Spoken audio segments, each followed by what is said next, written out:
मैं नारी शक्ति बंधन अधिनियम 2023 के समर्थन में खड़ी हुई।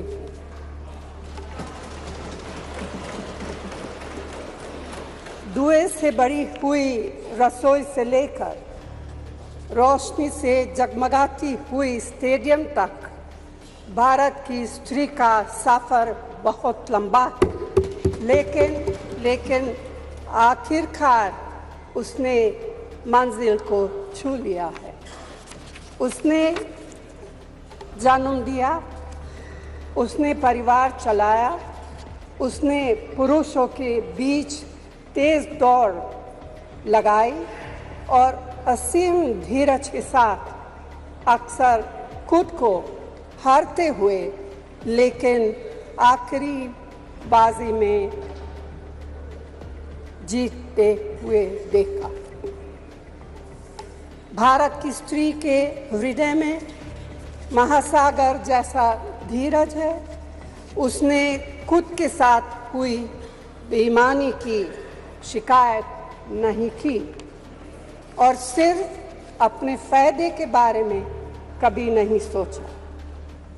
उसने नदियों की तरह सबकी भलाई के लिए काम किया है और मुश्किल वक्त में हिमालय की तरह अडिग रही। स्त्री के धैर्य का अंदाज लगाना नामुमकिन है। वह आराम को नहीं पहचानती और तक जाना भी नहीं जानती।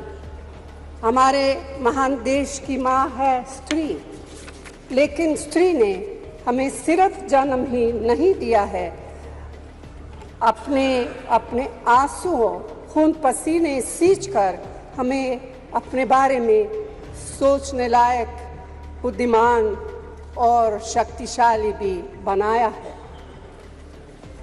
अध्यक्ष महोदय, स्त्री का मेहनत, स्त्री का गरिमा और स्त्री के त्याग की पहचान करके ही हम लोग मनुष्यता की परीक्षा में पास हो सकते हैं। आज़ादी की लड़ाई और नए भारत के निर्माण के हर मोर्चे पर स्त्री पुरुष के साथ कंधे से कंधा मिलाकर लड़ी है।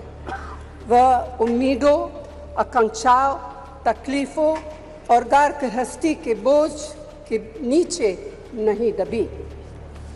सरोजिनी नायडू, सुचेता कृपलानी, अरुणा असफ अली, विजयलक्ष्मी पंडित, राजकुमारी अमृत कौर और उनके साथ तमाम लाखों महिलाएं से लेकर आज की तारीख तक स्त्री ने कठिन समय में हर बार महात्मा गांधी, पंडित जवाहरलाल नेहरू, सरदार पटेल, बाबा साहब अम्बेडकर और मौलाना आज़ाद के सपनों को ज़मीन पर उतार कर दिखाया है। इंदिरा गांधी जी का व्यक्तित्व इस सिलसिले में एक बहुत ही रोशन और जिंदा मिसाल है।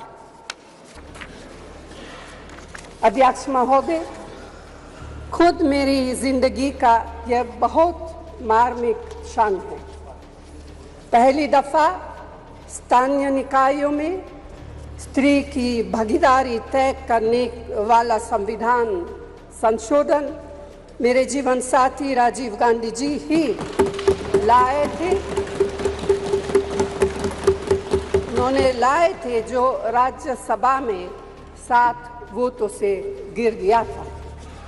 बाद में प्रधानमंत्री पीवी नरसिम्हा राव जी के नेतृत्व में कांग्रेस सरकार ने ही उसे पारित कराया।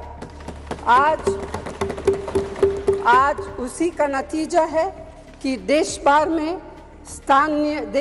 के स्थानीय निकायों के जरिए हमारे पास 15 लाख चुनी हुई महिला नेता है। राजीव गांधी जी का सपना अभी तक आधा ही पूरा हुआ है। इस बिल के पारित होने के साथ ही वह पूरा होगा।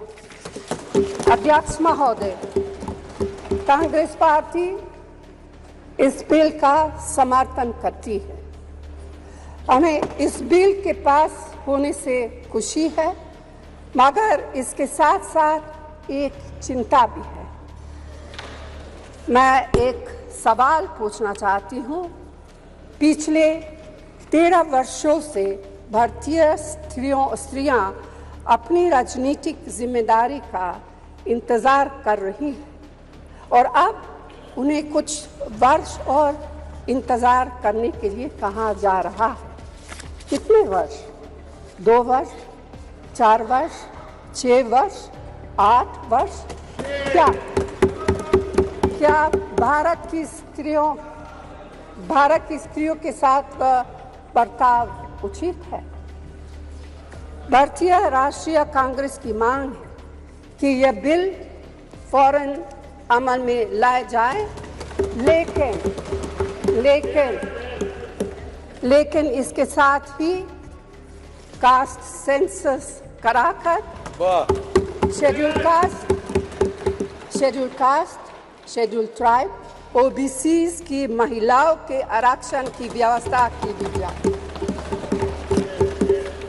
सरकार को इसे साकार करने के लिए भी जो कदम उठाने की जरूरत है वह उठाने ही चाहिए। अध्यक्ष महोदय, स्त्रियों के योगदान की स्वीकार करने और उसके प्रति आभार व्यक्त करना का यह सबसे उचित समय।